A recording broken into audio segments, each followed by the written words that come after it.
রাজস্ব কর্মীদের শাটডাউনে দিনে অন্তত ২,৫০০ কোটি টাকা ক্ষতি হচ্ছিল। স্বস্তির খবর হচ্ছে আন্দোলনটি রবিবার স্থগিত হয়েছে।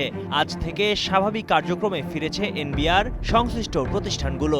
কিন্তু প্রশ্ন উঠেছে, কিভাবে রাতারাতি এই কঠোর আন্দোলন থেকে সরে গেলেন রাজস্ব কর্মীরা?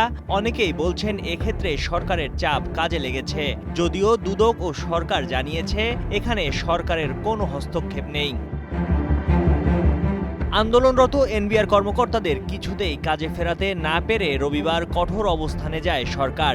এনবিআর কর্মীদের চাকরিকে অত্যাবশ্যকীয় সার্ভিস হিসেবে ঘোষণা করা হয়। একই দিন আন্দোলনের সঙ্গে যুক্ত ৬ কর্মকর্তার বিরুদ্ধে দুদক অনুসন্ধান শুরু করে। তারপর রাতেই আন্দোলনকারীরা তাদের কর্মসূচি স্থগিত করেন।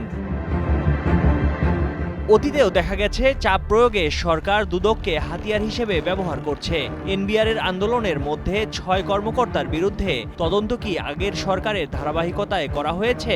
সচিবালয়ে সোমবার সাংবাদিকদের এরকম একটি প্রশ্নের উত্তরে অন্তর্বর্তীকালীন সরকারের অর্থ উপদেষ্টা সালেউদ্দিন আহমেদ বলেন, দুদকের কার্যক্রমে সরকারের পক্ষ থেকে কোনো হস্তক্ষেপ নেই।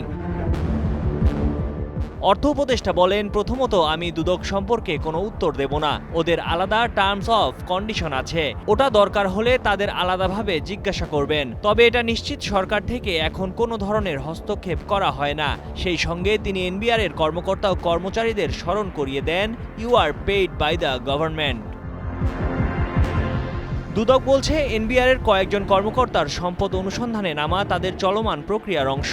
দুর্নীতি দমন কমিশনের অনুসন্ধানের সিদ্ধান্তটি সরকারের চাপ কিনা এমন প্রশ্নে দুদক মহাপরিচালক আক্তার হোসেন বলেন, শুধু ওই ৬ কর্মকর্তা নয়, এনবিআরের আরও অনেক কর্মকর্তার বিষয়ে দুদক অনুসন্ধান করছে। চলমান অনুসন্ধানের অংশ হিসেবে দুদক এই সিদ্ধান্ত নিয়েছে, এতে সরকারের কোনো চাপ নেই। রবিবার রাতে ব্যবসায়ীদের সঙ্গে এক বৈঠকের পর শাটডাউন ও মার্চ টু এনবিআর কর্মসূচি প্রত্যাহার করে আন্দোলনরত এনবিআর সংস্কার ঐক্য পরিষদ। এনবিআর সংস্কার ঐক্য পরিষদের সভাপতি হাসান মোহাম্মদ তারেক রিকাবদার বলেন, দেশের শীর্ষস্থানীয় ব্যবসায়ী নেতাদের অনুরোধের পরিপ্রেক্ষিতে এবং দেশের আমদানি রপ্তানি ও সাপ্লাই চেইন সচল রাখা তথা অর্থনীতির বৃহত্তর স্বার্থে এবং জনগণের স্বার্থ বিবেচনায় নিয়ে এনবিআর সংস্কার ঐক্য পরিষদ তাদের কমপ্লিট শাটডাউন প্রত্যাহার করেছে। তবে একটি পূর্ণাঙ্গ ও টেকসই রাজস্ব ব্যবস্থা সংস্কারে তাদের উদ্যোগ ও কার্যক্রম যথারীতি অব্যাহত থাকবে। রবিবার রাজস্ব কর্মীদের কর্মসূচি এমন এক সময়ে প্রত্যাহার হয় যখন জাতীয় রাজস্ব বোর্ড এনবিআর সংস্কার ও চেয়ারম্যানের অপসারণের দাবিতে আন্দোলনে থাকা ৬ জন উচ্চপদস্থ কর্মকর্তার বিরুদ্ধে ঘুষ ও আর্থিক অনিয়মের অভিযোগ অনুসন্ধানে নামে দুদক। ওই ৬ কর্মকর্তার বিরুদ্ধে ঘুষের বিনিময়ে করদাতাদের কর ফাঁকি দেওয়ার সুযোগ করে দেওয়ার অভিযোগ রয়েছে। এ কথা জানিয়ে ২৯ জুন সংবাদ বিজ্ঞপ্তি দেওয়া হয়, যাতে স্বাক্ষর ছিল দুদকের উপপরিচালক ও জনসংযোগ কর্মকর্তা মোহাম্মদ আক্তারুল ইসলামের।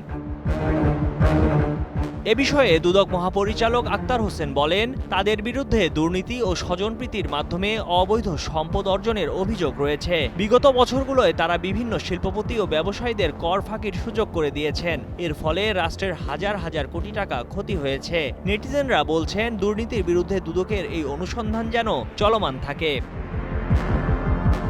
এনবিআর তথা রাজস্ব খাত সংস্কারে রাজস্ব নীতি ও রাজস্ব ব্যবস্থাপনা নামে দুটি বিভাগ সৃষ্টি করার সুপারিশ করা হয়। মে মাসের শুরুতে উপদেষ্টা পরিষদের সভায় তা অনুমোদন দেওয়া হয়। ১২ই মে রাজস্ব নীতি ও রাজস্ব ব্যবস্থাপনা অধ্যাদেশ ২০২৫ জারি করা হয়।